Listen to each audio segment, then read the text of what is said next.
NT Ramarao గారు. ఆ తర్వాత దాన్ని చంద్రబాబు నాయుడు గారు కంటిన్యూ చేయడం జరిగింది.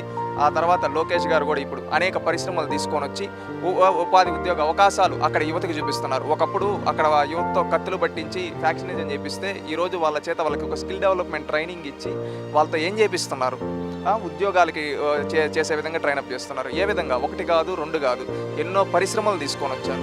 ఈరోజు ఆటోమొబైల్ కంపెనీలు కావచ్చు, ఎలక్ట్రానిక్ కంపెనీలు కావచ్చు, అదేవిధంగా డిఫెన్స్ యూనిట్లు కావచ్చు, మనం చూసుకుంటే సోలార్ సంబంధించి కావచ్చు, ఇలాంటి ఎన్నో తీసుకొని వచ్చి అక్కడ యువతకి ఉపాధి చూపిస్తూ ఉన్నారు. అదేవిధంగా ఒకప్పుడు చంద్రబాబు నాయుడు గారు అక్కడ ఎంతోమంది ఫ్యాక్షనిజంతో గొడవలతో ఈ విధంగా ఉంటే ఆ ఫ్యాక్షనిజాన్ని రూపుమాపి అక్కడ ఎవరైనా ఫ్యాక్షన్ గొడవలు వాళ్ళు తీసుకొని వచ్చి ఎన్టీఆర్ మోడల్ స్కూల్లో పెట్టి చదివించారు.